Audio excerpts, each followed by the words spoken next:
ধৰ্ষণ কাণ্ড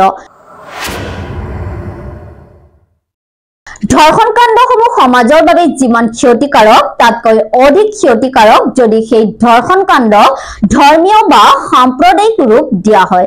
প্ৰতিবেদনৰ পূৰ্বে আমি স্পষ্ট ভাষাৰে উল্লেখ কৰিব বিচাৰো আমাৰ প্ৰতিবেদনত অপৰাধীৰ কোনো জাতি বা ধৰ্ম নাই। অপৰাধী সদায় অপৰাধী। কিন্তু আজিৰ এই প্ৰতিবেদনত তিতাকেহা লাগিলেও ধৰ্ষণ কাণ্ডক সাম্প্ৰদায়িক ৰূপ দিব বিচৰা বা এসপ্তাহৰ ভিতৰত ম্যাগ উজনি অসম খালী কৰিবলৈ হুংকাৰ প্ৰদান কৰা তথাকথিত নেতাসকলৰ বাবেহে আগবঢ়াইছো এই প্ৰতিবেদন।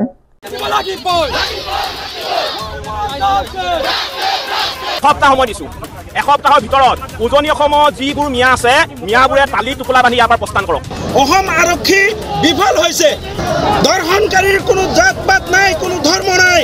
যে 7 দিনৰ সময়সীমা আজি 3 দিন গৈছে আৰু 4 দিনৰ ভিতৰত তেওঁলোকে ত্যাগ কৰিব লাগিব।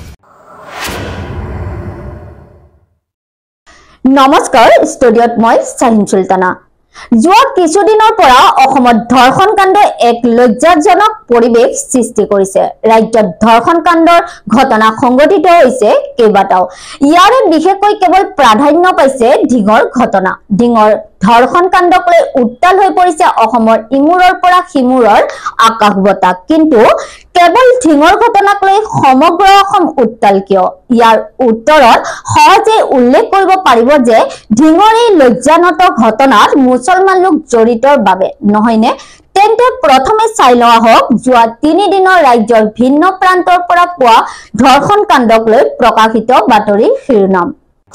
ঘটনা নম্বৰ 1, ঢিঙত টিউচনৰ পৰা উভতাৰ পথত কিশোৰীৰ যৌন নিৰ্যাতন। এই ঘটনাত তফাজ্জুল ইছলাম নামৰ অভিযুক্তগৰাকীয়ে আৰক্ষীৰ জিম্মাৰ পৰা পলাবলৈ চেষ্টা কৰোঁতেই পুখুৰীত জাপ দি প্ৰাণ হেৰুৱায়।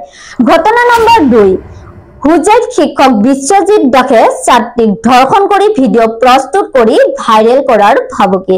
ঘটনা নম্বৰ 3, তিনিচুকীয়াৰ 7 বছৰীয়া নাবালিকাক ধৰ্ষণ, অভিযুক্ত জন হালৈ।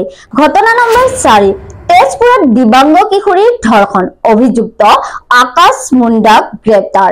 ঘটনা নম্বৰ 5, বিহালীত কিশোৰীক শ্লীলতা হানিৰ চেষ্টা, অভিযুক্ত শ্বাহৰুখ আৰু মিৰাজ আলী। ঘটনা নম্বৰ 6, গুৱাহাটীৰ চান্দমাৰীত ৰমেন হালৈ নামৰ এক পাখণ্ডই ঘৰত কোনো নথকাৰ সুযোগ লৈ ধৰ্ষণ কৰিলে এগৰাকী কিশোৰীক। ঘটনা নম্বৰ 7, তিতাবৰত নিজ বোৱাৰীয়েক ধৰ্ষণ কৰিলে সৌৱেক অভিযুক্ত যাদৱ বৰাই।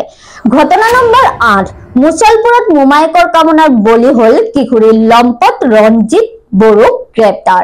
ঘটনা নম্বৰ 9, গুৰেশ্বৰত বিশেষভাৱে সক্ষম নাবালিকাক ধৰ্ষণ টেম্পো চালকৰ, অভিযুক্ত মুস্তাফ আলী। ঘটনা নম্বৰ 10, ডিফুত পূজাৰীৰ কামনাৰ বলি কন্যা শিশু, আৰক্ষীৰ জিম্মাৰ অভিযুক্ত সঞ্চিং ৰংহা। শেহতীয়াকৈ ৰাজ্যখনৰ বিভিন্ন প্ৰান্তত সংঘটিত হোৱা এই 10টা নাৰকীয় ঘটনাৰ 3টা ঘটনাত অভিযুক্ত মুছলমান লোক।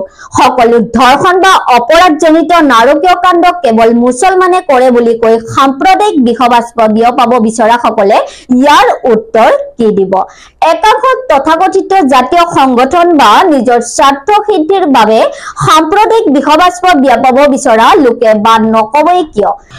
যিখন ৰাজ্যৰ মুখ্যমন্ত্ৰীয়ে গৃহমন্ত্ৰীৰ দায়িত্বত থাকিও শান্তি শৃংখলা বা অপৰাধজনিত ঘটনা ৰোধ কৰাত ব্যৰ্থ হৈ নিজৰ ব্যৰ্থতা ঢাকিবলৈ সকলো দোষ এটা নিৰ্দিষ্ট সম্প্ৰদায়লৈ ঠেলি দিব পাৰে, তেনে ৰাজ্যত একাংশ ভণ্ড লোক তথা তথাকথিত জাতীয় সংগঠনে মুছলমানৰ বিৰুদ্ধে টেটুফালি চিঞৰাটো স্বাভাৱিক। এখন ৰাজ্যৰ আইন শৃংখলাত কিমান অৱনমিত হলে ৰাজ্যখনত প্ৰতিদিনে বৃদ্ধি পাবলৈ ধৰিছে এনে নাৰকীয় ঘটনাসমূহ। অসম প্ৰদেশ মহিলা কংগ্ৰেছ কমিটিৰ সভানেত্ৰী মীৰা বৰঠাকুৰে কৰা অভিযোগ অনুসৰি অসমত যোৱা এটা মাহত 23টাকৈ ধৰ্ষণ কাণ্ড সংঘটিত হৈছে। দুৰ্ভাগ্যজনক কথা, আজি এটা মাহত 23 গৰাকীকৈ আমাৰ মহিলা নাবালিকা কিশোৰীকে ধৰি ছোৱালীকে ধৰি মহিলা ধৰ্ষিত হৈছে। আৰু মুখ্যমন্ত্ৰীয়ে ক'ব বিচাৰিছে ইয়াত হিন্দু মুছলমানৰ কথা ক'বলৈ গৈছে। আমি কৈছোঁ মহিলাক সুৰক্ষা দিব নোৱাৰা মুখ্যমন্ত্ৰীয়ে অতি সোনকালে পদত্যাগ কৰিব লাগে আৰু ৰেপিষ্ট সি হিন্দুৱে হওক বা মুছলমানেই হওক দৃষ্টান্তমূলক শাস্তি দিব লাগে ফাষ্ট ট্ৰেক আদালতৰ জৰিয়তে। ইপিনে অপৰাধী হওক বা নহওক আদালতে অপৰাধী বুলি প্ৰমাণ কৰাৰ পূৰ্বেই আৰক্ষীয়ে আইন নিজৰ হাতত তুলি লোৱাটো যেন তেনেই স্বাভাৱিক হৈ পৰিছে এইখন অসমত। তাৰ প্ৰমাণ জ্যেষ্ঠ সাংবাদিক মনোজ গোস্বামীৰ এটি ফেচবুক পোষ্ট। আজি গভীৰ নিশা অন্ধকাৰৰ সৈতে থাকিব এনকাউণ্টাৰ আৰু সেই নিশাই সঁচাকৈ আৰক্ষীৰ জিম্মাৰ পৰা পলাবলৈ চেষ্টা কৰি পুখুৰীত জাপ দি প্ৰাণ হেৰুৱালে ধিংকাণ্ডৰ অভিযুক্ত তফাজ্জল ইছলাম। অভিযুক্ত তফাজ্জলৰ ফটোখনলৈ ভালদৰে মন কৰক। 2 হাত বান্ধি ৰখা অৱস্থাত আৰক্ষীৰ জিম্মাৰ পৰা পলাবলৈ চেষ্টা কৰাটো ইমানেই সহজ নে? সাধাৰণতে অভিযুক্ত হেণ্ডকাফ লগালেও আন এটা হেণ্ডকাফ আৰক্ষীৰ হাতত থাকে। তেনেস্থলত আৰক্ষীৰ হাতৰ পৰা কোন যুক্তিত পলাব পাৰে? আনহাতে আৰক্ষীয়ে সকলো ঘটনাৰ ভিডিঅ' প্ৰস্তুত কৰে যদিও আজিলৈকে এনকাউণ্টাৰ হোৱা বা অভিযুক্ত পলাই যোৱাৰ কোনো এটা ঘটনাৰ ভিডিঅ' আৰক্ষীয়ে প্ৰস্তুত কৰা বা সংবাদ মাধ্যমক তেনে ভিডিঅ' যোগান ধৰা পৰিলক্ষিত নহল। অৱশ্যে এই সকলোবোৰ আদালতৰ বিচাৰ্য বিষয়। ইতিমধ্যে এনকাউণ্টাৰৰ ঘটনাক লৈ উচ্চ ন্যায়ালয়ৰ ককৰ্থনাৰ পৰা হাত সাৰি যাব পৰা নাই আৰক্ষীয়ে। মূলত আৰক্ষীয়ে যদি সঁচা অৰ্থত আৰক্ষীৰ কাম, আদালতে যদি সঁচা অৰ্থত আদালতৰ কাম আৰু চৰকাৰেও যদি নিজৰ দায়িত্ব সুচাৰুৰূপে পালন কৰে তেন্তে ৰাজ্যত অপৰাধজনিত ঘটনা এনেই হ্ৰাস পাব। আপোনালোকে চাই আহিছিলে প্ৰাইম 24 ইণ্ডিয়া আৰু প্ৰাইম 24 ইণ্ডিয়াৰ সৈতে সংযুক্ত হৈ থকাৰ বাবে ধন্যবাদ।